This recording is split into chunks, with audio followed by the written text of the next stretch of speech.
പഠിക്കുന്ന സമയത്ത് ഞാനും നിങ്ങളും എല്ലാവരും തന്നെ ഒരുപോലെ പറഞ്ഞ സംഭവമാണ്, പഠിക്കാൻ സമയമില്ല, പഠിച്ചിട്ട് എവിടെത്തുന്നില്ല.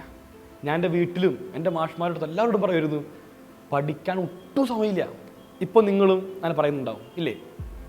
പണ്ട് ഞാൻ അതേപോലെ തന്നെ എൻ്റെ മാഷ് കെമിസ്ട്രി മാഷോടെ പറഞ്ഞു, മാഷേ കുറേ പാഠം പഠിക്കാൻ ബാക്കിയുണ്ട്, കുറേ ചാപ്റ്റേഴ്സ് ബാക്കിയുണ്ട് കെമിസ്ട്രിയിൽ, പക്ഷെ എന്താ പഠിക്കാൻ ഒട്ടും സമയം കിട്ടുന്നില്ല.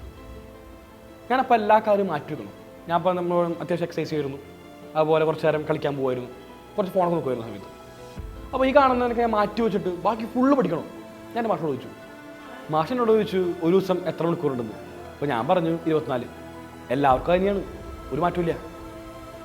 ഈ കാണുന്ന 24 കൃത്യമായിട്ട് ഉപയോഗിക്കുന്നതാണ് കാര്യം എന്ന് ആളെന്നോട് പറഞ്ഞു. പിന്നെ ചോദിക്കുകയാണ്, നീ എത്ര മണിക്കൂർ ഉറങ്ങും? ഞാൻ പറഞ്ഞു 8 മണിക്കൂർ. എല്ലാവർക്കും 8 മണിക്കൂർ നിർബന്ധം ഉറങ്ങണം വേണം, നോ ഡൗട്ട്. 8 മണിക്കൂർ കൃത്യമായിട്ട് ഉറങ്ങിയാൽ മാത്രമാണ് നമുക്ക് വളരെ സുഖമായിട്ട് എക്സാം എഴുതാൻ വേണ്ടി സാധിക്കുള്ളൂ. എക്സാം പ്രിപ്പയർ ചെയ്യുമ്പോൾ ഉറക്കം അത്രയും ഇമ്പോർട്ടൻ്റ് ആണ്. കാരണം പഠിച്ചാൽ മാത്രം പോരാ, എക്സാമിന് എന്താണ് കൃത്യമായിട്ട് എഴുതി തന്നെ വേണം. അതിന് 8 മണിക്കൂർ ഉറക്കം നിർബന്ധമായിട്ട് വേണം. സോ 24 8 പോയാൽ ബാക്കി എത്രയുണ്ട്? ബാക്കി ഇനി 16 മണിക്കൂറുണ്ട്. ഈ കാണുന്ന 16 മണിക്കൂറിൽ 2 മണിക്കൂർ നമ്മളെന്താണ് കളിച്ചു. കാരണം കളി എല്ലാവരും ചെയ്യുന്ന സംഭവം തന്നെയാണ്. ഒരു 4 മണിക്ക് കളിക്കാൻ പോയി 6 മണിക്ക് തിരിച്ചു വന്നു. 4 to 6 നമ്മളെന്താണ് പ്ലേയിങ് ടൈം എന്ന് പറഞ്ഞ് മാറ്റി വെച്ചു. ഈ കാണുന്ന സമയം കളിച്ചു കഴിഞ്ഞാലും 2 മണിക്കൂർ പോയാൽ ബാക്കി എത്രയുണ്ട്? 14 മണിക്കൂർ ഇപ്പോഴും ബാക്കിയുണ്ട്. ബാക്കി 2 hours നമ്മൾ എന്ത് ചെയ്യുന്നു? നമ്മളിനി കുളിക്കാനും ഫുഡ് കഴിക്കാനും ഒക്കെ മാറ്റി വെച്ചു. ഈ കാണുന്ന 2 hours മാറ്റി വയ്ക്കുമ്പോൾ 14 വീണ്ടും 2 പോകുന്നു, 12 hours വീണ്ടും ബാക്കിയുണ്ട്. ഇനി 2 മണിക്കൂർ നമ്മൾ എക്സസൈസ് ചെയ്യാനും അതുപോലെ തന്നെ കുറച്ച് മെഡിറ്റേഷനും ഇതെല്ലാം വേണ്ടി മാറ്റി വെച്ചു. കാരണം എക്സസൈസും ഈ സമയം കുറച്ച് ഇമ്പോർട്ടൻ്റ് തന്നെയാണ്, നോ ഡൗട്ടാണ്. കാരണം ശരീരം നമ്മൾ നോക്കണം, നല്ല ഫുഡ് കഴിച്ച് നല്ല രീതിക്ക് എക്സസൈസ് ചെയ്ത് നമ്മളാണ് ഈ നിമിഷം നിൽക്കുക തന്നെ വേണം. എന്നാലാണ് നമുക്കെന്ത് വളരെ ഹെൽത്തി ആയിട്ടിരുന്ന് എക്സാമിനേഷന് വേണ്ടി കൃത്യമായിട്ട് പഠിക്കാൻ വേണ്ടി സാധിക്കുള്ളൂ. 2 മണിക്കൂർ ഇതിന് മാറ്റി വെച്ചു. സോ ബാക്കി എത്രയുണ്ട്? 12 2 പോയി, ബാക്കി 10. ഈ പറയുന്ന 10 മണിക്കൂർ മതി പഠിക്കാൻ വേണ്ടി. ഈ പറയുന്ന 10 മണിക്കൂർ ഗംഭീരമായി ഉപയോഗിക്കുകയാണെങ്കിൽ വളരെ സുഖമായിട്ട് നിങ്ങൾക്ക് എല്ലാ സിലബസും പഠിച്ചെടുക്കാൻ വേണ്ടി സാധിക്കുന്നതായിരിക്കും. ഒരു ദിവസം 10 ആണെങ്കിൽ 10 ദിവസം പറയുമ്പോൾ അത് 100 മണിക്കൂറായി മാറി. ഒരു ചാപ്റ്റർ നമ്മൾ 2 മണിക്കൂർ ചിലവഴിക്കുകയാണെങ്കിൽ ഒരു ദിവസം നമുക്ക് വളരെ സുഖമായിട്ട് 5 പാഠം പഠിക്കാൻ വേണ്ടി സാധിക്കും.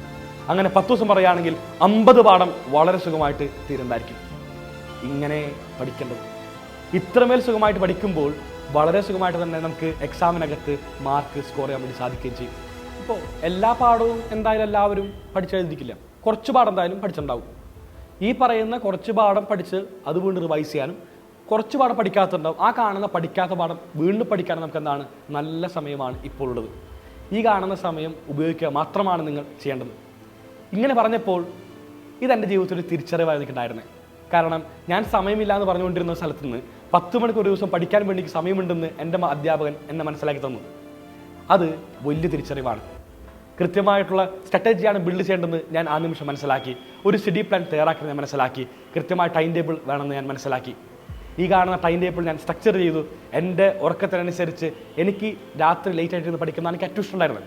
ഞാനപ്പോൾ എന്ത് ചെയ്തു? എൻ്റെ ടൈം ടേബിൾ ഞാൻ അങ്ങനെ തന്നെ ഫിക്സ് ചെയ്തു, രാത്രി ലേറ്റായി പഠിക്കാം. ഞാൻ ഏർലി മോർണിംഗ് 6 മണിക്ക് എനിക്ക് മനസ്സിലല്ല. ഞാൻ എന്ത് ചെയ്തു? ഞാൻ 7 മണിക്ക് എഴുന്നേറ്റു. 7 എഴുന്നേറ്റ് 7 to 9 തന്നെ ഞാൻ എന്താണ് പഠിക്കാൻ വേണ്ടി തീരുമാനിച്ചു. അപ്പോൾ ഇങ്ങനെയൊക്കെ തന്നെ ഞാൻ എൻ്റെ താല്പര്യത്തിനനുസരിച്ച് എൻ്റെ ഇഷ്ടത്തിനനുസരിച്ച് ഞാൻ എൻ്റെ സ്റ്റഡി പ്ലാൻ ഫിക്സ് ചെയ്തു. ഒരു ദിവസം വളരെ സുഖമായിട്ട് 10 മണിക്കൂർ പഠിക്കാൻ വേണ്ടി സാധിക്കുമെന്ന് എനിക്ക് മനസ്സിലായി. ആ കാണുന്ന എക്സ്പീരിയൻസ് ആണ് ഞാനിപ്പോൾ നിങ്ങളോട് ഷെയർ ചെയ്യുന്നത്. ഈ കാണുന്ന 10 മണിക്കൂർ നമുക്ക് സൈലത്തിൻ്റെ ലൈവ് ക്ലാസ് ഉൾപ്പെടുന്ന തന്നെയായിരിക്കും. സൈലത്തിൻ്റെ ലൈവ് കണ്ട് വളരെ സുഖമായിട്ട് ആ കാണുന്ന ലൈവിനകത്ത് പറയുന്ന അതേ ചോദ്യങ്ങൾ ഉൾപ്പെടുത്താൻ വേണ്ടി സാധിക്കും. അപ്പോൾ അത്രമേൽ പാഠങ്ങൾ നമുക്ക് വളരെ സുഖമായിട്ട് ഈ കാണുന്ന സമയത്തിനകത്ത് പഠിച്ചെടുക്കാൻ വേണ്ടി സാധിക്കുന്നു ആയിരിക്കും. മക്കളെ, നമുക്ക് ഒന്നിച്ച് പഠിക്കാം, ഒന്നിച്ച് തന്നെ ഫുൾ മാർക്കിലേക്ക് നടന്നീങ്ങാം. എക്കാലവും നിങ്ങളോടൊപ്പം ഞങ്ങളുണ്ടാകും. Signing off Afnas K from Xylem learning.